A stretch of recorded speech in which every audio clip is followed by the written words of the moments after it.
ప్రభునందు ప్రేమించబడిన ప్రియమైన సహోదరి సహోదరులారా, ఈ మాటలు వింటున్నటువంటి సహోదరి సహోదరుడా, 2024వ సంవత్సరము పరిపూర్ణమైన స్థితిలోనికి మనం వస్తూ ఉన్నాం. ఇంకా కొన్ని గంటలు మాత్రమే ఈ 2024వ సంవత్సరం మనకు మిగిలి ఉన్నాయి. ఈ మాటలు విన్నప్పుడు నువ్వు లోతుగా తీర్మానం చేసుకోవాల్సిన సమయం ఇది. 2024వ సంవత్సరము ప్రారంభం నుంచి ఇప్పటి వరకు మనము దేవుని యొక్క వాక్యానుసారంగా జీవించామా? దేవుని మాటలు వింటూ కూడా లోకములో మన ఆలోచనల ప్రకారంగా జీవించామనేది మనము ఆలోచించి తీర్మానం చేసుకోవాల్సిన సమయం ఇది. ఒకవేళ దేవుని యొక్క వాక్యానుసారంగా మనం జీవించుంటే మంచిది. ఇంకా ఎక్కువగా మనం ఆయన మాటల నుంచి జీవించడానికి మనకు దేవుడు గొప్ప అవకాశాన్ని 2025వ సంవత్సరం మనకు అనుగ్రహిస్తాడు. ఒకవేళ సంవత్సరం ప్రారంభం చివరి వరకు కూడా దేవుని మాటలు వింటూ కూడా దేవునికి వ్యతిరేకమైన జీవితాన్ని ఒకవేళ మనము జీవించుంటే సరి చేసుకునే సమయం ఇది. ద్వితీయోపదేశకాండము త్వరగా సమయం లేదు. మనము ప్రార్థన ఎక్కువ దేవుని సందులో చేయాల్సినటువంటి సమయము. ద్వితీయోపదేశకాండము 11వ అధ్యాయము 12వ వచనం. అది ఆకాశ వర్ష జలము త్రాగును, ఇది నీ దేవుడైన యెహోవా లక్ష్యపెట్టు దేశము. నీ దేవుడైన యెహోవా కన్నులు సంవత్సరాది మొదలుకొని సంవత్సరాంతము వరకు ఎల్లప్పుడూ దాని మీద ఉండును. సంవత్సర ప్రారంభం నుంచి చివరి వరకు దాని మీద ఉండి ప్రార్థన చేసుకుందాం. కృపా కనికరములకు పాత్రుడైన తండ్రి, ఇదిగో 2024 చివరి గడియలలో ఉంటున్నాం ప్రభువా. డాడీ, నీ ఘనమైన నామమునకు కోటాను కోట్ల స్తుతులు స్తోత్రాలు చెల్లిస్తున్నాం బాబు. ఇదిగో ఈ మాటలు మా జీవితానికి ఎంతో ఉపయోగకరంగాను, ఈ చివరి గడియలు మేలు చేసేటగా ఉన్నట్లుగా మంచి వర్తమానమును మాకు అనుగ్రహించండి. ఆత్మ ద్వారా కార్యం జరిగించండి దేవా. నిలబడి ఉన్న నేను మానవ మాత్రుడను తండ్రి, బలహీనుడను అయోగ్యుడను ప్రభువా. నన్ను మీ సిలువు చాటును మరుగుపరిచి ఈ పెదవులను నాలుకను మీ పరిశుద్ధాత్మజ్ఞతో కాల్చి శుద్ధీకరించి మా అందరితో మీరు ఈ చివరి గడియల్లో మాట్లాడి మీ నామానికి మీరే మహిమ తెచ్చుకోనమని నీకే ఘనత మహిమ ప్రభావములు ఆరోపించుకుంటూ యేసు శక్తి గల జీవం కలిగిన నామమున ప్రార్థన చేసి స్తుతించి వేడుకుంటున్నాము తండ్రి. ఆమేన్. హల్లెలూయా. అది ఆకాశ వర్ష జలము త్రాగును, ఇది నీ దేవుడైన యెహోవా లక్ష్యపెట్టు దేశము. నీ దేవుడైన యెహోవా కన్నులు సంవత్సరాది మొదలుకొని సంవత్సరాంతం వరకు ఎల్లప్పుడూ దాని మీద ఉండును. ఆయన చూస్తూ ఉన్న దేవుడిగా ఉంటున్నా. సంవత్సరం ప్రారంభం నుంచి చివరి వరకు ఆయన చూసే దేవుడి ప్రియులారా. అంటే మనము నడుస్తున్న నడతలు, మనం ఆలోచిస్తున్న ఆలోచనలు సమస్తాన్ని కూడా ఆయన దృష్టిస్తూ ఉన్నాడు, పరిశీలిస్తున్న దేవుడిగా ఉంటున్నాం. సంవత్సరము ప్రారంభము నుంచి చివరి వరకు మనము దేవుని దృష్టిలో ఎలాగ మన జీవితాన్ని కొనసాగించాము అనేది ఆయనకు అవసరం. మనుషులకు కాదు ఇది అవసరం, ఆయనకు అవసరం. సంవత్సరాలు దయాకిరీటంగా దేవుడు మనకి ఎందుకు ఇస్తున్నాడంటే మన ఇష్టానుసారంగా లోకంలో జీవించే దాని కొరకు కాదు, మన ఆలోచనల ప్రకారంగా బ్రతికే దానికోసం కదా దేవుడు ఈ లోకంలో మనల్ని పెట్టుండేది. ఆయన ఇష్టానుసారముగా, ఆయన యొక్క ఉద్దేశానుసారముగా ఆయన బిడ్డలమైన మనం ఈ లోకంలో బ్రతికే దాని కొరకు మనల్ని సజీవులుగా బ్రతికింపజేస్తున్నారు. మన ఇష్టానుసారంగా బ్రతికే దాని కొరకు ఆయన మనల్ని ఈ లోకంలో ఉంచాల. మనం ఉన్నామంటే ఆయన దయ, ఆయన కనికరం బట్టి బ్రతుకుతాం. అంతేగాని మన గొప్పతనము మన బలము కానే కాదని మనము తెలుసుకోవాల్సిన వారంగా ఉంటున్నాం. సామెతలు 5వ అధ్యాయము 22వ వచనం. ఆయన చూస్తున్న దేవుడైన సత్యాన్ని మనము మనసులో ఉంచుకుంటే ఈ వాక్యాలన్నీ కూడా మనకు తేటతెల్లంగా కంప్లీట్గా అర్థమైపోతాయి. సామెతలు 5వ అధ్యాయము 22వ వచనం.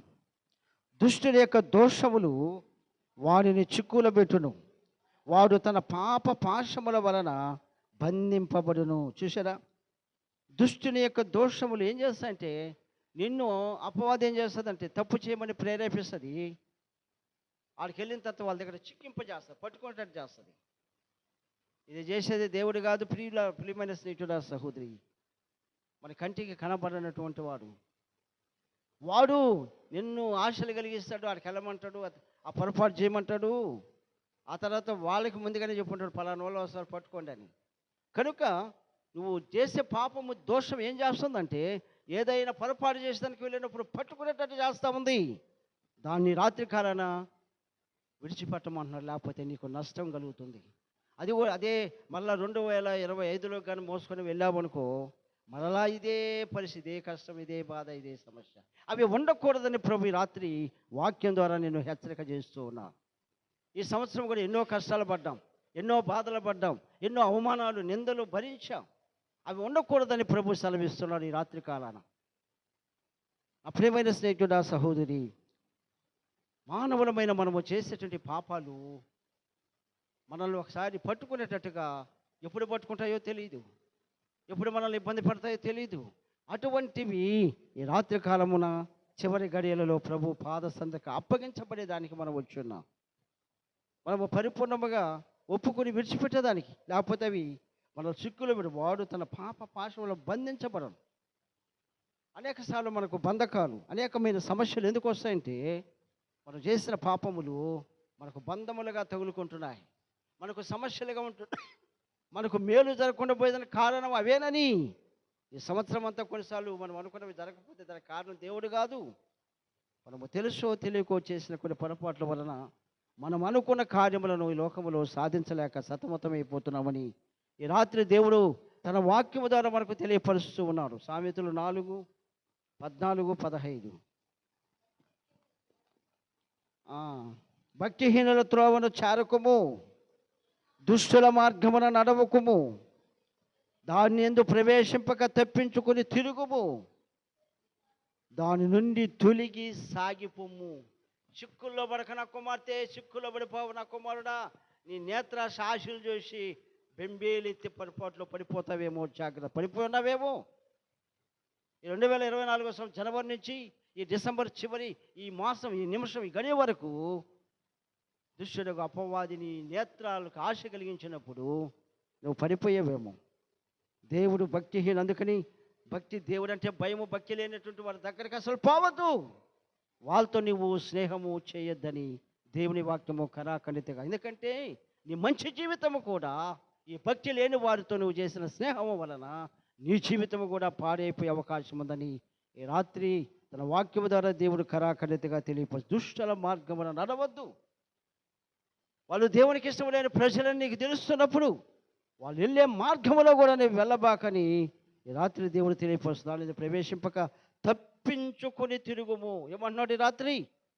కానీ అనేకసార్లు మనము తప్పించుకోలేదు, మనము ఇరికించుకున్నాము, అలాంటి మార్గంలో నడిచాము, వారితో స్నేహాలు చేసి అనేకమైన సమస్యలు మనము కొని తెచ్చుకున్నామని రాత్రి ప్రభువు మనతో మాట్లాడుతూ ఉన్నాం.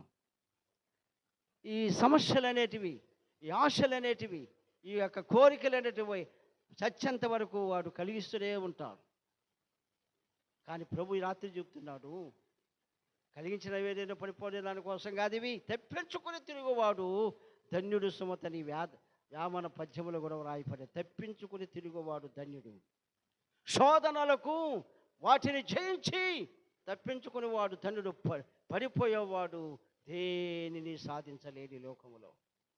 మానవుడి నాడు అనేకమైనటువంటి ఆశలకు పడిపోతున్నాడు, కానీ పారిపోవడం లేదు, తప్పించుకోవడం లేదు. ప్రియమైన స్నేహితుల సహోదరి, ఈ రాత్రి ప్రభు అంటున్నాడు, ఈ సంవత్సరం పూర్తిగా కూడా ఒకవేళ తప్పించుకోలేకున్నావా, నువ్వు పడిపోయినావా, నా కుమార్తె, నా కుమారుడు, ఈ క్షణంలోనైనా నా దగ్గరికి రా, నువ్వు తప్పించుకునే విధానం ఏంటో నేను నీకు నేర్పిస్తా. 2025 సంవత్సరంలో జ్ఞానం కలిగి, నీతి కలిగి, పరిశుద్ధం కలిగి బ్రతుకు. అప్పుడైనా నీవు సాధించలేనటువంటి కార్యములు ఒకవేళ సాధిస్తావేమోనని ఈ చివరి గడియల్లో ప్రభు మనతో మాట్లాడుతూ ఉన్నాను. 1 తిమోతిలకు రాసిన పత్రిక 5:24.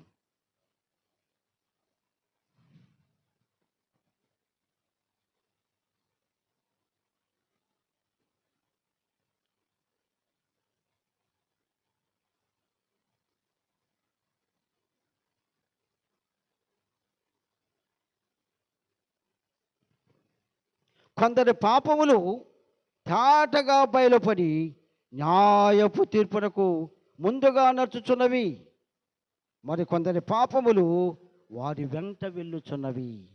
అర్థమవుతున్నాయి? చేసినంత పొరపాట్లు యాకో ఇప్పుడో చేసేయాలి, ఎక్కడో చేసేయాలి, ఎవరు చూడకుండా చేసేయాలి అనుకుంటున్నావేమో. ప్రభు రాత్రి వాక్యం ద్వారా నీకు తెలియదు, ఎక్కడ ఇవ్వాలవి. ఎక్కడైనా మరుగు స్థలములో పొరపాటు చేసి ఉండొచ్చు, దాగు చోట్ల, కొండల్లో, గుహాంతరాలలో మనుషుల కళ్ళు కప్పెట్టి నువ్వు చేసి ఉండొచ్చు. బాహాటంగా ఉన్నాయని ప్రభు సెలవిస్తాము. వెంట మనం ఎక్కడికి వెళితే అక్కడికి వెళ్తున్నాయంట. ఈనాడు అనేక ప్రాంతాలు, అనేక స్థలాలు యాక్సిడెంట్లు జరుగుటకు మూల కారణం ఏంటో తెలుసా? మానవుడు చేసిన పాపము దాన్ని ఎక్కడికి వెళ్తే తనని వెంబడిస్తూ వెళ్ళటం వలన, సమయము చూసి ఆ సమయంలో ఇరికింపజేయటం వలన అనేక మంది దుర్మరణపు పాలైపోతూ ఉన్నారు. పాపము మానవులను పట్టుకుంటుందని దేవుని యొక్క వాక్యము సెలవిస్తూ ఉంది. అది నిన్ను ఎక్కడ తీసుకెళ్తుందంటే మరణానికి అప్పగించేదానికి అది నీ వెంబడి వస్తూ ఉంది. నా ప్రియమైన స్నేహితుడా, ఎక్కడ నువ్వు దానికి లోబడి దొరికితే అక్కడ నువ్వు స్వహా చేయాలని చూస్తుంది. నిన్ను బాగుపరిచేది కాదు నువ్వు చేసిన పొరపాటు. నీకు కీడు చేసేది నువ్వు చేస్తున్న చెడు. నువ్వు అనుకుంటున్నావు నేనేదో సాధించలేని దాన్ని సాధించేసే నీ లోకలు శరీర సంబంధమైన కోరికను, శరీర సంబంధమైన సుఖాన్ని అనుభవించాలని అనుకున్నావేమో. అది చివరికి తిరిగి మరణానికి దారి తీస్తుందని ఈ రాత్రి ప్రభు సెలవిస్తూ ఉన్నాడు. క్షణికమైన భోగము కొరకు, క్షణికమైన ఆనందము కొరకు శరీరాన్ని దాష్ట్రోకంగా అప్పగిస్తే ఆ క్షణము నీవు సంతోషించవచ్చు. మనుషుడి క్షణము ఏమైపోద్దో ప్రభు ఈ రాత్రి నీకు తెలియపరుస్తున్నాడు. అది నువ్వు చేసిన పొరపాటు ఎక్కడికి వెళ్ళదు. నువ్వు నాడిపాటకు పో, సూళ్ళూరుపేటకు పో, ఇంకా వేరే దేశానికి పో, ఎక్కడికన్నా పో, నీకంటే ముందుగా నిన్ను వెంబడిస్తూ వస్తుంటుందని ఈ రాత్రి నేను కాదు నా ప్రియమైన స్నేహితుడు వాక్యము సెలవిస్తూ ఉంది. కొందరి పాపములు తేటగా బయలుపడి న్యాయపు తీర్పునకు ముందుగా నడుచుచున్నవి, మరికొందరి పాపములు వారి వెంట వెళ్ళుచున్నవి. ఆ వెంట వెళ్ళుచున్నటువంటివి రాత్రి విడిచిపెట్టమని ప్రభు సెలవిస్తూ ఉన్నాడు.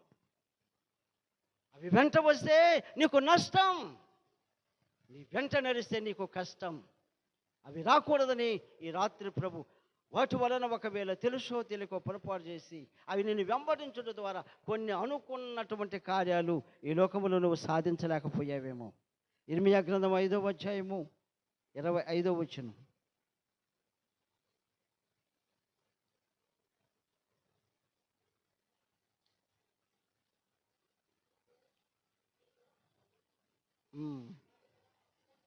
ఈ దోషములు వాటి క్రమమును తప్పించెను, మీకు మేలు కలుగుకుండుటకు.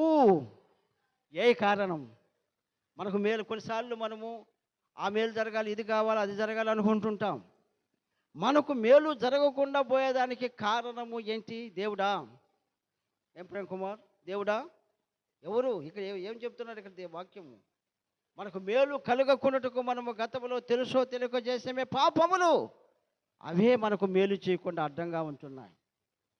అనేక సార్లు మనకు ఏంటిది, ఎందుకు ఇది జరుగుతుంది, నేను దేవుని బాగానే ఉన్నాను కదా, ఏంటి పరిస్థితి అని అనుకుంటూ కలవరపడుతుంటాం. ప్రభు సెలవిస్తూ ఉన్నాడు, నా కుమార్తె, నా కుమారుడా, నువ్వు అనుకున్న కార్యములు జరగకుండా పోవటకు మూల కారణం నేను కాదు.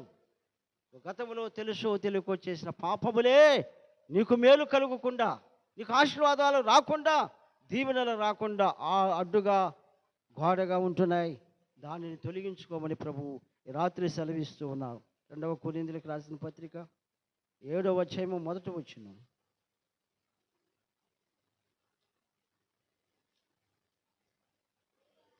ప్రియులారా, మనకు ఈ వాగ్దానములు ఉన్నవి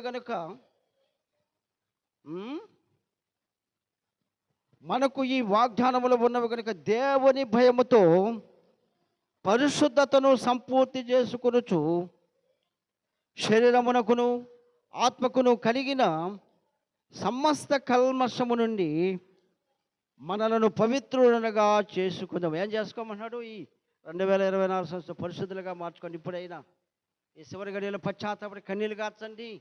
అయ్యో ప్రభువా, నేనేదో అనుకున్నా, నాకు మేలు కలుగుకుంటా ఉంటే నేనేదో అనుకున్నా ప్రభువా, నేను గతంలో తెలుసో తెలియకో చేసిన పొరపాట్లే నాకు మేలు కలుగకుండా కారణమైనాయి ప్రభువా. ఆయన పాదాలు పట్టుకో ఈ రాత్రి కాలాన. ఆయన పాదాలు ముద్దాడు ముచ్చటించు. నువ్వు 2025లో మేలు పొందుతావు. ఆశీర్వాదకరమైనటువంటి జీవితం నీకు ఇవ్వబడుతుంది. నువ్వు ఊహించినటువంటి విధానంలో నీ జీవితం కొనసాగుతూ ఉంటుంది. అదే దానికి సూచన. అంతేంటి, నీ పాపముల నుంచి శాపముల నుంచి ఏ వ్యక్తి అయితే విడుదల పొందుతారో, వాటికి దూరం అవుతారో, వాటికి స్వస్తి చెప్తారో, వాటి నుంచి విడుదల పొందుతారో, వాళ్ళ జీవితంలో మహానందం, వాళ్ళ జీవితంలో మహా సంతోషం, వాళ్ళు అనుభవించలేనటువంటి కార్యములు ఈ లోకములో ఉండవు. అన్నీ దేవుని దయ వలన గొప్ప కార్యాలు వారి జీవితంలో సాధించే అవకాశం ఉంటుంది. కనుక ఇక్కడ శరీరమునకును ఆత్మకును కలిగిన సమస్త కల్మషము నుంచి మనలను ఎలా చేసుకోవాలంటే పరిశుద్ధులుగా మార్చుకోవాలి. అది క్రైస్తవ జీవితం అంటే. యేసు ప్రభువును నమ్ముకొని కొనసాగడం అంటే శరీరములకు ఏదైనా పొరపాటు మనకు తెలిసి వచ్చిందా, అంటిందా, దాన్ని ఎలా దూరపరచుకోవాలి, లోపల అంతరంగంలో ఆత్మలో ఒకవేళ నాకు తెలుసో తెలియక పొరపాటు అపవిత్రత అంటిందా, దాన్ని ఎలాగ నేను దూరం చేసుకోవాలి. అది దూరం చేసుకోకపోతే, సరి చేసుకోకపోతే నా ప్రభువుకి నేను దూరం అయిపోతానేమో, అందుకోసము నాకు అనేక సార్లు మేలు జరగకుండా పోయాయేమో. కాబట్టి క్షణములోనైనా నా శరీరానికి అంటిన అపవిత్రత నుంచి, నా ఆత్మ కంటిన అపవిత్రత నుంచి నేను పరిపూర్ణుగా నేను చేయబడాలి. అప్పుడే నీ లోకంలో సమస్తాన్ని జయించగలనని ఒక నిరీక్షణ, ఒక అవగాహనకు మనము రావాలని ప్రభు సెలవిస్తూ ఉన్నాడు. కీర్తనలు 1:1-3. కీర్తనల గ్రంథం 1:1-3 వరకు. దుష్టుల ఆలోచన చొప్పున నడువక, పాపుల మార్గమున నిలువక, అపహాసకులు కూర్చున్న చోటను కూర్చుండక, యెహోవా ధర్మశాస్త్రమునందు ఆనందించుచు దివారాత్రము దాన్ని ధ్యానించువాడు ధన్యుడు. అతడు నీటి కాలువల యోరను నాటబడినదై ఆకు వాడక తన కాలమందు ఫలమిచ్చు చెట్టు వలె ఉండును. అతడు చేయనుదంతయు సఫలమగును. పరిశుద్ధులు తాకితే బంగారం అవుతుంది. అది ఆశీర్వాదం అంటే. అనేక మంది మానవులు ఒక జీవితంలో పరిశుద్ధమైన జీవితాలు లేక, దేవునికి ఇష్టకరంగా బ్రతకక, వాళ్ళు సాధించాల్సింది సాధించలేక కన్నీళ్లతో ఏడ్పుతో వారి జీవితాలు కొనసాగిస్తూ ఉన్నారు. నా ప్రియమైన స్నేహితుడా, సహోదరి, ఆలోచించు. దేవుడు నువ్వు నీటి కాలువల నాటబడిన చెట్టుగా చేయాలని ఆశపడుతూ ఉన్నాడు. ఎప్పుడు చేస్తాడంటే దుష్టుల ఆలోచన చొప్పున నువ్వు నడవక, పాపులు నడుస్తున్న మార్గంలో నువ్వు వెళ్ళక, అపహసించే వారు ఉంటే ఆ స్థలంలో దగ్గరికి ఆ దరిదాపు కూడా నువ్వు పోకుండా నీ జీవితాన్ని ఎప్పుడైతే కాపాడుకుంటావో, నువ్వు పట్టిందల్లా బంగారుగా ఆశీర్వాదకరంగా మార్చబడుతుందని ప్రభు సెలవిస్తూ ఉన్నాడు వాక్యం ద్వారా. ఈనాడు మనం అనేక సంవత్సరాలు బ్రతుకుతున్నాం, దినాలు బ్రతుకుతున్నాం, నెలలు బ్రతుకుతున్నాం. ఏదో సాధించాలనుకున్నాం, ఏది కూడా సాధించలేకపోతే కారణం ఏదో ఒక చేదైన వీరు మన జీవితంలోకి మొలిచి కలవరి పెడుతూ సాధించాల్సిన కార్యాలు సాధించలేకపోతే సతికిల పడిపోతున్నాం. అప్పుడేమైనా స్నేహితుడు ప్రభు సెలవిస్తున్నా, బిడ్డ, ఇప్పటి వరకు అనేక సార్లు విజయం సాధించాలనుకున్నావు, మేలు పొందాలనుకున్నావు, గొప్ప మనుషులకు ఆశ్చర్యకరమైన జీవితంగా నీ జీవితాన్ని కొనసాగించాలనుకున్నావు, చేయలేకపోయావు. ఒక మాట నీతో మాట్లాడుతున్న కుమార్తె, జీవితాన్ని పరిపూర్ణంగా సరి చేసుకో. ఇప్పుడే కాదు, ఎప్పుడైనా ఏ వ్యక్తి అయినా పరిపూర్ణంగా సరి చేసుకుంటేనే, పాపమునకు స్వస్తి చెప్తేనే, టాటా బాయ్ బాయ్ చెప్తేనే, ఆ దుష్టత్వములకు పోకుండా ఉంటేనే, ఆ మురికిలో అంటకుండా ఉంటేనే, ఆ పాపపు ఛాయల దగ్గరికి రాకుండా కాపాడుకుంటేనే నీ జీవితం ధన్యకరంగా మార్చబడుతుంది. ఇప్పుడేమీ బాగలేదా, ఇప్పుడు కూడా బాగున్నాను అనుకుంటున్నాను, అది కాదమ్మా ఆశీర్వాదము, అదే కాదు దీవెన. శాశ్వత కాలము మహానందమును ఆనంద సంతోష సమాధానముతో జీవితం కొనసాగుతూ ఉండాలి. ఆ రీతిగా మార్చాలని ప్రభు ఆశపడుతూ ఉన్నాడు. యుగ యుగములు మహానందం అనుభవించవలసిన జీవితాన్ని ప్రభునికి ఇవ్వాలని ఆశపడుతూ ఉన్నాడు. క్షణికమైన సంతోషం, క్షణికమైన సుఖము కాదు, శాశ్వతమైన ప్రేమతో ఆయన నిన్ను ప్రేమిస్తున్నాడని దేవుని వాక్యము సెలవిస్తూ ఉంది. ఎందుకో తెలుసా? నువ్వు శాశ్వత కాలము బహుగా ఫలించాలని, శాఖోపశాఖలుగా నీ జీవితము అనేక ప్రజలు కనపరిచే విధముగా ఆయన నడిపించాలని ఆయన ఆశపడుతూ ఉన్నాడు. కీర్తనలు 32:1-2. తన అతిక్రమములకు పరిహారము నొందినవాడు తన పాపమునకు ప్రాయశ్చిత్తము నొందినవాడు ధన్యుడు. చప్పలు కూడా దేవుని నామాన్ని మహిమపరుద్దాం. ఎవరు ధన్యులు ఈ లోకంలో? ధన్యులు అనగా ఆస్వాదించబడేవారంటే చేసిన పొరపాటు నుంచి విడుదల పొందినవారు. ఒకసారి ఒప్పుకుంటే మళ్ళా తప్పు చేయకూడదు. అది విడుదల పొందడం అంటే. ఒప్పుకొని విడిచిపెట్టిందా మళ్ళా 4 రోజులు, 1 వారం, 2 రోజుల తర్వాత మళ్ళా దాంట్లో మళ్ళా ప్రవేశించడము, అది అతిక్రమముల నుంచి విడుదల పొందడము కాదు.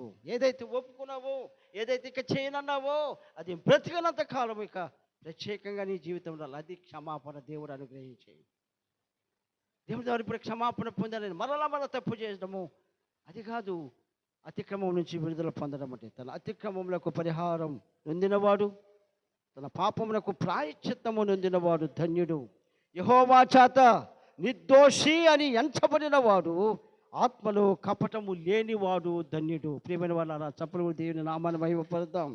ఎవరు ధన్యులు, ఎవరు దీవించబడతారు, ఎవరు ఆశీర్వదించబడేవారంటే యెహోవా చేత, దేవుని చేత ఏ పాపము లేని కుమార్తె అని పిలవబడేవారు ధన్యులు.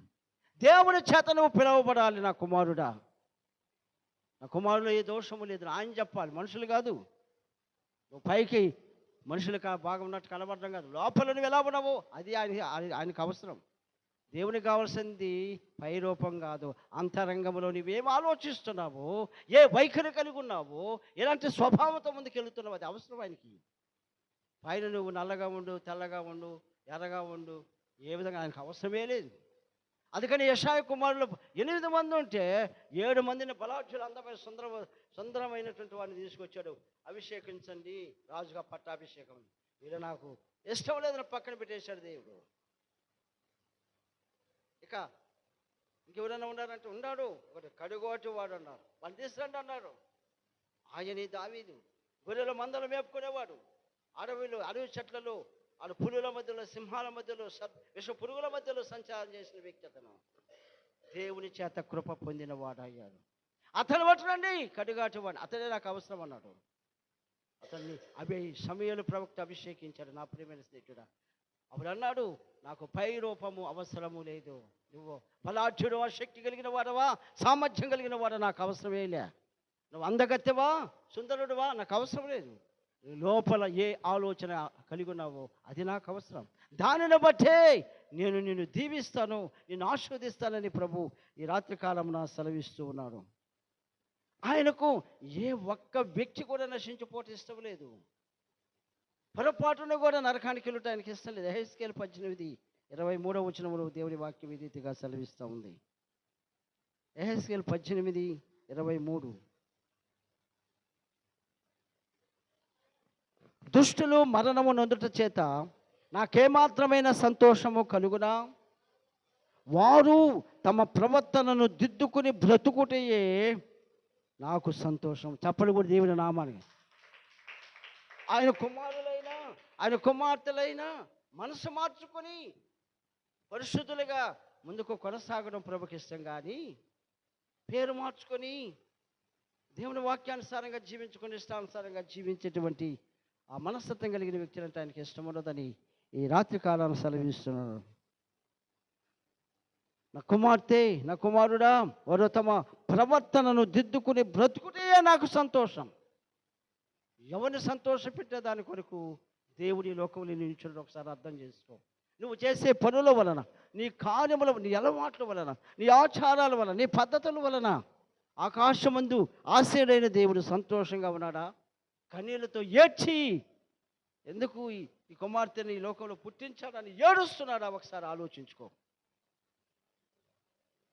ఆయనకు నీ పై రూపము అవసరము లేదు, నీ అంతరంగము ఆయనకు అవసరం. నీ అంతరంగంలో నీవు ఏమై ఉన్నావు, నీవేం ఆలోచన కలిగి ఉన్నావో, ఏ తలంపులు కలిగి ఉన్నావు, అది ఆయనకు కావాలి. ఈ రాత్రి ప్రభు నిన్ను చూస్తూ ఉన్నాడు. నీ పై రూపాన్ని కదా నా ప్రియమైన స్నేహితుడు, నీ అంతరంగ స్వభావాన్ని చూస్తూ ఉన్నాడు. ఇక నువ్వు కూర్చొని ఉన్నావంటే ఈ లోపల ఉన్న సమస్తం ఆయనకు మరుగై ఉండలేదు. అది ఆయనకు కావాలి. దాన్ని బట్టే నీకు ఆశీర్వాదం, దాన్ని బట్టే నీకు దీవెన.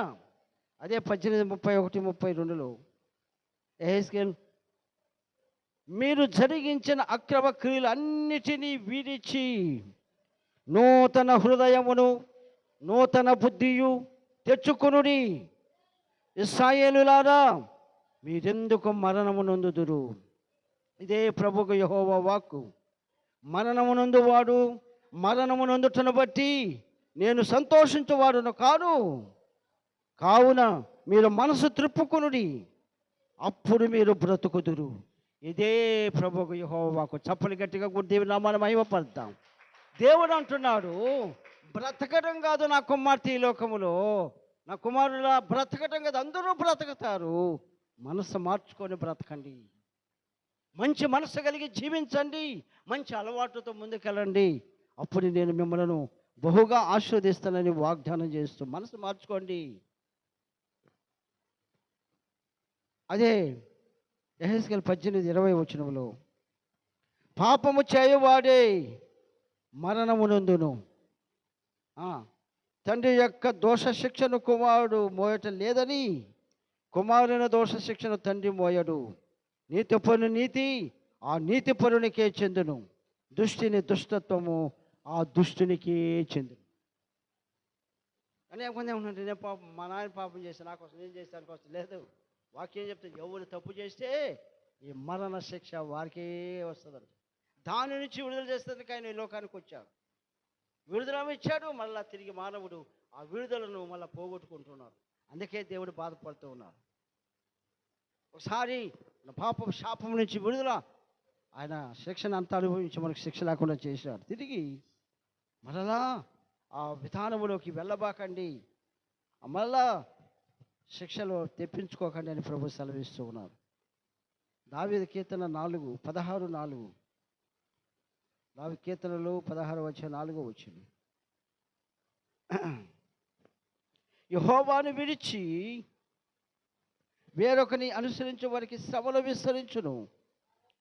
వారు అర్పించే రక్తపాని అర్పణములు నేను అర్పింపను, వారి పేర్లు నా పెదవులను ఎత్తను. చూసారా నా ప్రియమైన స్నేహితుడా, సహోదరి, యెహోవా నా స్వాస్థ్య భాగం, నా పానీయ భాగం, నీవే నా భాగమును కాపాడుచున్నావు. ఇక్కడ యెహోవాను విడిచి వేరొకని అనుసరించే వారికి శ్రమలు విస్తరించును. అలాంటివి మనకు రాకూడదని ప్రభు ఈ రాత్రి సెలవిస్తూ ఉన్నాడు. ప్రియమైన స్నేహితుడా, ఒక అధికారి ఒక కారులో ఒక ప్రాంతానికి వెళ్తున్నాడంట. వెళ్తా ఉంటే ఆ కారులో ఒక దుర్గంధమైన వాసన వస్తూ ఉందంట. ఆ కారు డ్రైవర్ని అడిగాడంట, ఏం బాబు, ఏంటి కారు బాగా శుభ్రపరిచావా లేదా? బాగా శుభ్రం చేశాను. సరే, ఏంటి వాసన వస్తుంది? సరే, నీ బట్టలు ఏమన్నా సరిగా ఉతికిన వేసుకున్నావా లేదా మురికైపోయినట్టేనా? లేదు సార్, వేసుకున్నాను. బట్టలే కాదు, బట్టలు పైన సెంటు అవి కూడా బాగా రాసుకున్నాను, మంచి వాసన వచ్చేటట్టుగా. సరే, వేసుకున్న కాళ్ళకి వేసుకున్న సాక్షులు ఏమన్నా మాసిపోయినట్టు ఏమన్నా అవును సార్, మర్చిపోయానా, నిన్న మొన్న వేసుకున్నట్టువి మర్చిపోయి ఆ మురికున్నటువంటి వేసుకో. సరే, అవి తీసేసి ఇగో నీ కొత్త సాక్షులు ఎక్కిస్తున్నా, వేసుకో. ఈ కారులో నిలబడలేకపోతున్నా, నీ కొత్త సాక్షులు ఇచ్చాడంట. ఆ డ్రైవరు ఆ కొత్త సాక్షులు వేసుకున్నాడంట. వేసుకున్నాడు, పోతా ఉంటే మళ్ళీ యథాప్రకారం వాసన వస్తూనే ఉంది. ఏం బాబు, కొత్త సాక్షులు వేసుకున్నాను సార్. సరే బాబు, పాత వేసుకోండి కదా, అయ్యాడు పెట్టినాడు, పక్కనే ఉన్నాయి సార్. ఎక్కడున్నాయి? ఆ పక్కనే ఉన్నట్టు. అంటే ఏం చేయాలా? తీసేసి పారేసుకోవాలి, దాంట్లో ఉండకుండా వాసన పోతుంది. ఈనాడు మానవుల యొక్క జీవితం, నేను పాపం నుంచి విడుదల పొందాను అంటున్నారు, కానీ అవి నువ్వు లోపలే పెట్టుకొని ఆ దుర్గంధాన్ని నిన్ను ఉంచుకొని ప్రభు ఆస్వాదించమని కోరుకుంటున్నాడు మానవుడు. ప్రేమైన స్నేహితుడు, పాపపు కంపు మన జీవితంలో ఉన్నంత వరకు దేవుని ద్వారా దీవెన మన దగ్గరికి రాదు, మన కుటుంబం మీదకి రాదు, మనకు సమాధానం ఉండదు, ఆనందము సంతోషం ఉండదు. ప్రభు రాత్రి సెలవిస్తూ ఉన్నాడు. మనకు తెలుసో తెలియక శరీరం ఉన్నంత వరకు ఏదో ఒక పొరపాటు జరగడం వాస్తవం. అయితే దాని నుంచి పూర్తిగా విడుదల పొందితేనే కానీ మనం అనుకున్నటువంటి కొన్ని కార్యాలు ఈ లోకంలో నెరవేర్చేది అసాధ్యం. అందుకని చివరి దినాల్లో దేవుడు మనకు మంచి అవకాశాన్ని ఇచ్చాడు. మన జీవితాన్ని సరిదిద్దుకునేదానికి గొప్ప అవకాశం మన మధ్యలో ఉంది. మత్తయి సువార్త 15:18. మత్తయి సువార్త 15వ అధ్యాయం 18వ వచనం.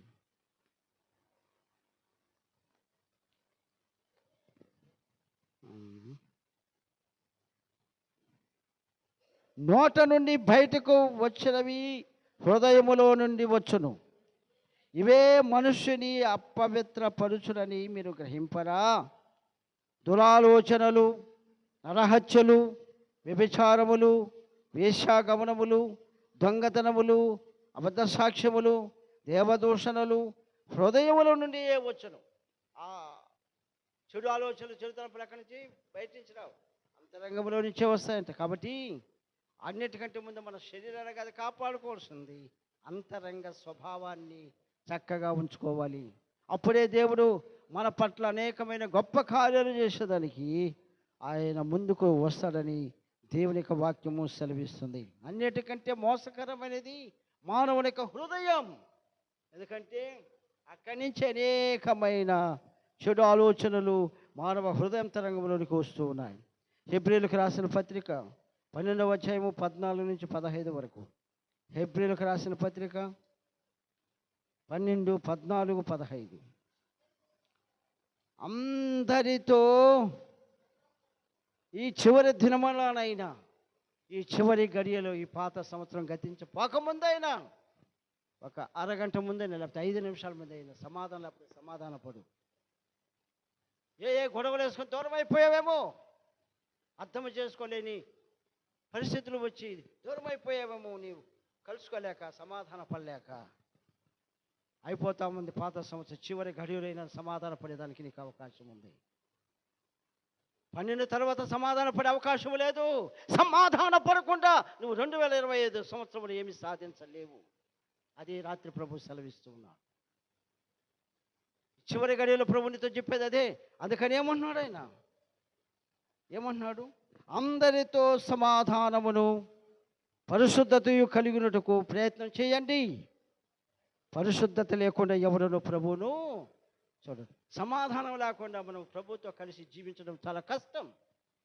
ఎన్ని పొరపాట్లు ఉన్న, సమస్యలు సమాధాన పడ్డప్పుడు సమాధాన పడడం దేవుని బిడ్డల లక్షణం.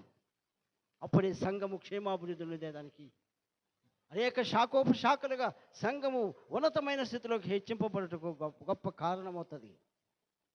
ప్రియమైన వాళ్ళారా, ప్రభు యొక్క వాక్యము సెలవిస్తూ ఉంది. ఇంకో ఎవరికైనా సహోదరునితో విరోధం ఉంటే, నువ్వు బలారాన్ని శరీర రక్త మాంసంలో పాలు భాగస్తున్నావు, ఆ బల దగ్గర ఉన్నా కూడా సరే, దాన్ని విడిచి వెళ్ళి ముందు సమాధాన పడి వచ్చి శరీరాన్ని రక్తాన్ని త్రాగమన్నాడు ప్రభు. మానవుల యొక్క జీవితాల్లో సమస్యలు వస్తాయి. ఎందుకంటే రక్త మాంసంలో ఉన్నాడు మనిషి. తింటున్నది ఉప్పు కారంతో ఆ మనిషికి జీవితం కొనసాగుతుంది, కరెక్ట్గా ఉండదు. శరీరంలో ఉన్నంత వరకు మానవులకి జీవితం కరెక్ట్గా ఉంటుందంటూ ఉండలేదు. ఎన్నో ఒడిదుడుకులు వస్తాయి, ఎన్నెన్నో సమస్యలు వస్తాయి. మళ్ళీ తరువాత పశ్చాత్తాప పడడమే దేవుని బిడ్డల యొక్క ముఖ్య లక్షణం. ఆ పశ్చాత్తాపం నీలో రాకపోతే, ఆ యొక్క సమాధాన స్థితి రాకపోతే, ప్రభువుని నీవు అంటే దేవుని యొక్క వాక్యాన్ని నువ్వు, ప్రభు అంటే వాక్యమే దేవుడు. సమాధాన పడకుండా దేవుని వాక్యాన్ని వినలేవు, గ్రహించకుండా గ్రహింపు రాదు. అప్పుడే మన స్నేహితుడు సహోదరి. అందుకనే ప్రభు ఈ చివరి దినాల్లోనైనా ఎవరితోనైనా విరోధం ఉంటే, నా కుమారుడా, నా కుమార్తె, సమాధాన పడండి, ఐక్యపరచబడండి. ఎందుకంటే నా నియమాన్ని మీ ద్వారా జరిగించాలని నేను ఆశపడుతూ ఉన్నా. వీలైనంతవరకు ప్రతి ఒక్కరితో సమాధానంగా ఉండేదానికి, మళ్ళా సమాధాన పడేదానికి ఇష్టపడండి ప్రభు తన వాక్యం ద్వారా రాత్రి హెచ్చరిక చేస్తూ ఉన్నాడు. దావీదు పాపం చేసి సమాధానాన్ని పోగొట్టుకున్నాడు. ప్రభు సన్నిధిలో ఏడుస్తూ ఉన్నాడు, కన్నీళ్లు గారుస్తూ ఉన్నాడు. అయ్యా, నేను తప్పు చేసేసాను, నీ ప్రేమకు దూరం అయిపోయినా, నాలో ఆనందం లేదు, నాకు సంతోషం లేదు. బాబోయ్, నీతో నేను సమాధాన పడాలి. నీకు నేను దూరంగా ఉంటే, నీతో నేను సమాధాన పడకపోతే సమాధానం రాదు ప్రభు అని దేవుని యొక్క సన్నిధిలో కన్నీరు మున్నీరుగా ఏడుస్తున్నాడు. దావీదు కీర్తన 51వ అధ్యాయము 2వ వచనం.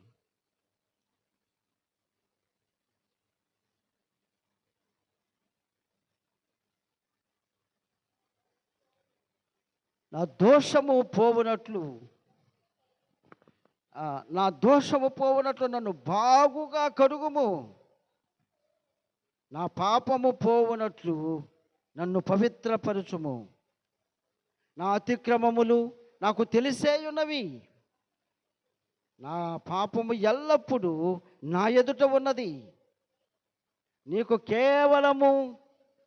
నీకే విరోధముగా నేను పాపము చేసి ఉన్నాను. నీ దృష్టి ఎదుట నేను చెడుతనము చేసి ఉన్నానని ఒప్పుకున్నాను. ఈ రాత్రి మనం అందుకే ఇక్కడ ఉన్నాం. ఈ డిసెంబర్ 31వ తారీఖున ఇప్పుడు మనమే కాదు, ప్రపంచ దేశంలో 287 దేశాలు ఉన్న వాళ్ళు ప్రభు సన్నిధిలో వాక్యం వింటూ ప్రార్థనలో గడుపుతూ ఉన్నటువంటి సమయం ఇది. ఈ చివరి అవకాశం కొంతమందికి దొరకక ఎంతో బాధపడుతూ ఉంటుంటారు. కానీ మనకు దేవుడు తన కృపను బట్టి మంచి అవకాశాలు ఇచ్చాడు దేవుని సంధికి వచ్చేదానికి. ఈ రాత్రి అనేక మంది రాలేకపోయారు. అనేక మంది ఈ దివ్యమైన మాటలు పోగొట్టుకున్నారు. చివరి గడియలలో పొల్లాడి పశ్చాత్తాపడి కన్నీళ్ళు గార్చి ఆయన పాదాలు పట్టుకునే ఆ అవకాశాన్ని పోగొట్టుకున్నారు అనేక మంది. ఈ కొద్ది మందికే దొరికింది. ఇది దేవుడిచ్చిన భాగ్యం. ఇది ఈ 31వ తేదీ రాత్రి మళ్ళా కొత్త సంవత్సరం మొదటి తారీఖును కూడా అది మనము దేవుడి యొక్క సన్నిధిలో గడిపి, ఎందుకంటే ఆ సంవత్సరం అంతా ఆస్వాదించబడాలి, ఆ సంవత్సరం అంతా దీవెనకరంగా ఉండాలి. మన బిడ్డలు ఆనందంగా సంపూర్ణమైనటువంటి ఆధిక్యతలు స్వతంత్రము చేసుకునే వారిగా ఉండాలి. ఈ రెండు చాలా ముఖ్యం. చివరి రోజు కొత్త సంవత్సరం మొదటి రోజు మన జీవితంలో ఎంతో శ్రేష్టమైన రోజులు ఇవి.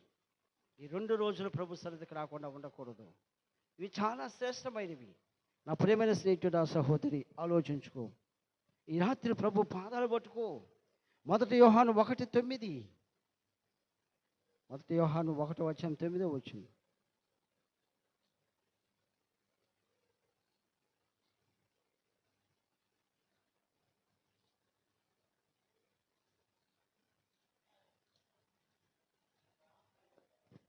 మన పాపములను మనము ఒప్పుకొని ఎడల ఆయన నమ్మదగిన వాడును నీతిమంతుడను గనుక ఆయన మన పాపములను క్షమించి సమస్త దుర్నీతి నుంచి మనలను పవిత్రులుగా చేయను. చప్పలు కొట్టి దేవునామను మంచిది.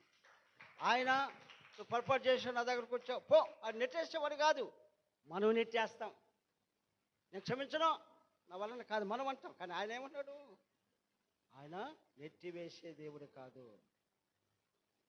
మనం తప్పిదాలు ఆయన దగ్గర చెప్తే విని క్షమించే దేవుడు. కానీ మనం చేయబట్టట నెట్టేసి వెళ్ళిపో, నువ్వు తప్పు చేసావు, చేయరాని ఘోరమైన పొరపాటు చేసావు, వెళ్ళిపో, గట్టవుట్ అనే దేవుడు కాదు ఆయన. చూసేది అంత గొప్ప దేవుడు. మన పాపంలో మనము ఒప్పుకుంటే ఆయన నమ్మదగిన వాడును నీతిమంతుడును కనుక ఆయన మన పాపములను క్షమించి సమస్త దుర్నీతి నుంచి మనలను ఏం చేస్తాడు? పవిత్రులుగా చేయను. అదే 7వ వచనం చూద్దాం. అయితే ఆయన వెలుగులోనున్న ప్రకారము మనమును వెలుగులో నడిచిన ఎడల మనం అన్యోన్య సహవాసము గలవారమయ్యుందుము. అప్పుడు ఆయన కుమారుడైన యేసు రక్తము ప్రతి పాపము నుండి మనలను పవిత్రులుగా చేయను. గట్టిగా చప్పలగొట్టండి. ఆయన రక్తము ద్వారా మనకు ఆ యొక్క పరిశుద్ధమైన జీవితము లభించింది. దాన్ని కాపాడుకునేదానికి మనము ఆశపడి ముందుకు కొనసాగాలి. ఊరికనే ఇచ్చాడు మనకు ఉచితమైన రక్షణ. అది డబ్బులు పెట్టి కొనాలంటే కొనేది కాదు. అది ఈ రాత్రి కాలాన్ని సంపాదించుకున్న కుమార్తె, నా కుమారుడా, అటువంటి గొప్ప ఆశను దేవుడు నీ జీవితంలో నీకు గొప్ప 2025 సంవత్సరం ఈ సంవత్సరం వచ్చిన ఏడ్పు, ఆ నిట్టూర్పుల కుటుంబంలో ఉన్నటువంటి మానసికమైన హింస 2025 సంవత్సరంలో అనుభవించకుండా ఉండాలంటే నువ్వు నీతి కలిగి పరిశుద్ధుడిగా బ్రతికేదానికి ఈ రాత్రే శ్రమ చేసుకొని తీర్మానం చేసుకో. పరిశుద్ధ జీవితము లేనిదే ఏ కుటుంబంలో కూడా సమాధానంగా ఉండడానికి అవకాశం లేదు. దేవుని భయము ఏ కుటుంబంలో ఉంటుందో, ఏ వ్యక్తిగత జీవితంలో ఉంటుందో అక్కడ దుష్టుడు సాతానుడు ప్రవేశించేదానికి అవకాశం లేదు. ఈ కుటుంబంలో శాంతి లేదు, సమాధానం లేదంటే దానికి కారణం దేవుడు కాదు, నువ్వే. నీవు సరి చేసుకోనిది చేతగాక, దేవుని యందు భయము భక్తి కలిగి జీవించేది చేతగాక, దుష్టులకు సాతాన్ని నీవే స్వయముగా నీ కుటుంబంలోనికి ఆహ్వానించి కుటుంబంలో శాంతి సమాధానాలు లేకుండా పోగొట్టుకుంటూ మానసికంగా విలపిస్తున్న స్నేహితుడా, సహోదరి, ప్రభు నీతో నీ రాత్రి మాట్లాడుతూ ఉన్నాను. నీ కుటుంబంలో ఆనందం ఇవ్వాలన్నదే దానికి ఆశ, నీకు సంతోషంగా బ్రతకాలన్నదే ఆయన దివ్యమైన కోరిక. కానీ ఆ రీతిగా ఉండని ఒకడు చేసేవాడు ఒకడు ఉన్నాడు. వాడిని జయించేదానికి నీవు ఈ రాత్రి గతంలో తెలుసో తెలియకో చేసిన పొరపాట్లు, నీ శరీరముతో, నీ మనసుతో, నీ తలంపులతో, నీ ఊహలతో, నీ అలవాట్లతో, నీ ఆచారాలతో, నీ స్నేహితులతో కలిసి తాగి తందనాలాడి నువ్వు తెచ్చుకున్నటువంటి చిక్కులు తొలగిపోవాలంటే ప్రభు పాదాలను శరణవేడు. ప్రభుతో కలిసి నీ జీవితాన్ని కొనసాగించు. దుష్టులకు సాతాడు నీ దరిదాపులకు కూడా రాడు. నా ప్రియమైన స్నేహితుడా, అప్పుడు నీ కుటుంబము సౌఖ్యంగాను, సమాధానంగాను, ఆనందకరంగాను, మహానందంగా ఉంటాయి. ఎలాంటి మానసికమైన ఉండదు. ఈనాడు మానవుడు దేవుని వాక్యమునకు స్థలమివ్వక, దేవుని మాటకు లోబడక, భయం అనేది లేక, వాక్యం వింటూ కూడా ఏముందలే అన్నట్టుగా లోకములు చూసుకుందాములే అది వచ్చినప్పుడు, చూసుకుందాములే సమస్య వచ్చినప్పుడు నీ మానవుడు లెక్క లేకుండా తన జీవితాన్ని కొనసాగించడం వలన అనేకమైన సమస్యలు తెచ్చుకోండి. అయితే ఈ రాత్రి ప్రభునితో అంటున్నాడు, నా బిడ్డ, నా కుమార్తె, ఈ సంవత్సరం అయితే అటు జరిగిపోయింది, ఏదో ఇబ్బందుల్లో, బాధల్లో, సమస్యలు. 2025వ సంవత్సరంలో ప్రవేశించబోతున్నావు. ఈ రాత్రి నువ్వు ఒక నూతనమైన వాగ్దానాన్ని స్వతంత్రించుకోబోతున్నావు. పశ్చాత్తాపముతో నీవు దేవుని యొక్క సన్నిధిలో ప్రార్థించినప్పుడు, నీ పాపం యొక్క పత్రము తొలగింపబడినప్పుడు, ఆ పాపమునకు క్షమాపణ దొరుకుతుంది.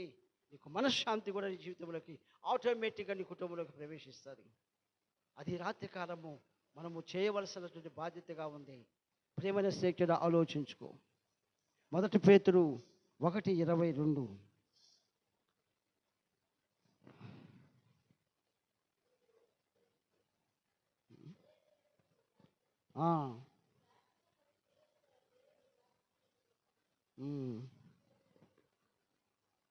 మీరు క్షయబీజము నుండి కాక శాశ్వతముగు జీవము గల దేవుని వాక్య మూలముగా అక్షయ బీజము నుండి పుట్టిపోబడిన వారు కనుక నిష్కపటమైన సహోదర ప్రేమ కలుగునట్లు మీరు సత్యమునకు విధేయులవుట చేత మీ మనసులను పవిత్రపరచుకునే వారయుండి ఒకరినొకడు హృదయపూర్వకముగాను మిక్కుటముగా ప్రేమించండి. చపలు కొట్టండి. నీ సహోదరుడు తప్పు చేసినప్పటికీ కూడా యేసు యొక్క రక్తములో కడగబడిన వాడు నీ సహోదరుడు. క్షమించవలసిన, మిక్కుటముగా ప్రేమించవలసిన బాధ్యత రేపు 2025వ సంవత్సరం కలిగి ఉండడానికి నేర్చుకో. మామూలు ప్రేమ కాదు, మిక్కుటమైన ప్రేమ కలిగి ఉండమని ప్రభు సెలవిస్తామన్నాడు.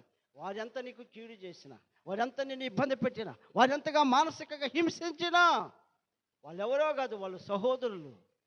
యేసు యొక్క రక్తము ద్వారా కడగబడిన బిడ్డలను నీవు మిక్కుటముగా ప్రేమించేదానికి నేర్చుకో. అప్పుడు దేవుడు నిన్ను దీవిస్తాడు.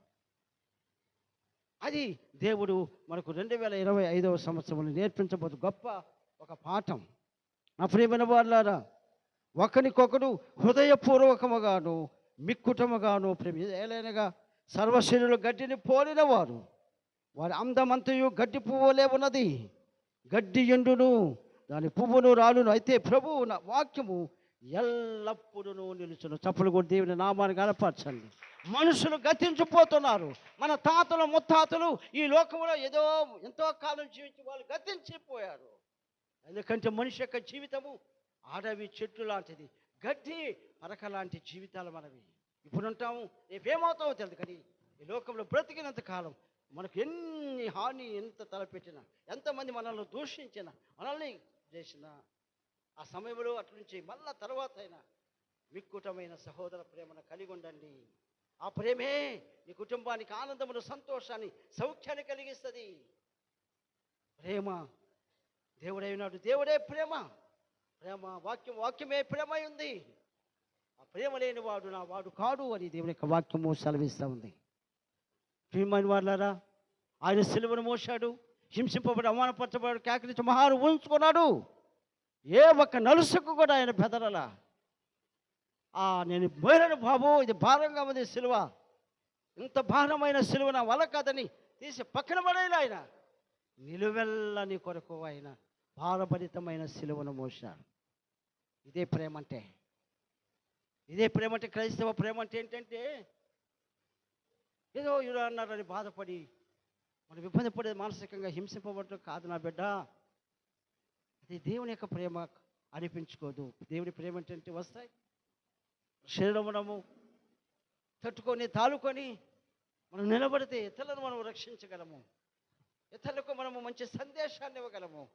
నశించిపోతున్న ఆత్మలకు రక్షణ కలిగించే వారంగా ఉంటాం. మనకు వచ్చే కోపతాపాలు తాత్కాలికమైనవి. నుంచోప్పుడు మళ్ళా మనం వారిని చూస్తే జాలి అనిపిస్తుంది, దయ అనిపిస్తుంది. అది దేవుని ప్రేమ. శాశ్వత కాలము మనము కోపతాపాలతో ఈ లోకంలో ఏమి సాధించలేము. దానివలన ప్రయోజనము లేదు. రాత్రి సమస్తాన్ని సాధించాలని ఆశపడుతున్న ప్రేమని స్నేహితుడా, సహోదరి, నీ జీవితంలో, నీ ఊహలలో, నీ తలంపులలో ప్రభు ఏమై ఉన్నాడో ఒకసారి ఆలోచించుకో. ప్రభు నీకు సమీపస్తుడిగా ఉన్నాడా? ఆయన నీలో జీవిస్తున్నాడా? ఆయన వాక్యం నీలో ఉందా? ఆయన వాక్యానుసారంగా జీవిస్తున్నావా లేదా? ఈ సంవత్సరం అంతా ఎలా ఉంది నీ జీవితము? తేడా ఉందా? సమానంగా ప్రభు మాటలకు తూచా తప్పు కూడా జీవించావా అని నీ మనసును బట్టి ఆలోచిస్తే నీకు అర్థమవుతుంది. జీవితం అలాగా గడిపవా, లేక మధ్య మధ్యలో వ్యత్యాసాలు వచ్చినట్టు కనిపిస్తే రాత్రి ప్రభు పాదాల కింద సాష్టాంగపడి ఆయన పాదాలు పట్టుకో, శరణ వేడు. ఈ రాత్రి ప్రభు నీతో మాట్లాడినటువంటి సందేశం నీ జీవితానికి మలుపు తీయాలని, తేలికపరచాలని, ఆ భారమంతా తీసివేసి మహానందముతో, సంతోషముతో, వాగ్దానము చేత స్వతంత్రించుకోబడి ఆ మహానందకరమైనటువంటి రేపు 2025వ సంవత్సరంలో మహానందంగా నీవు అడుగు పెట్టాల. ఈ భారం అట్నే మోసుకుంటూ వెళ్తే మళ్ళీ అదే విధమైన పరిస్థితి నీకు వస్తుంది. ఈ రాత్రి ఆలోచించి తీర్మానించుకో. మాట్లాడవా యేసయ్యా, నాతో మాట్లాడవా. మోకరించండి దయచేసి ప్రతి ఒక్కరు.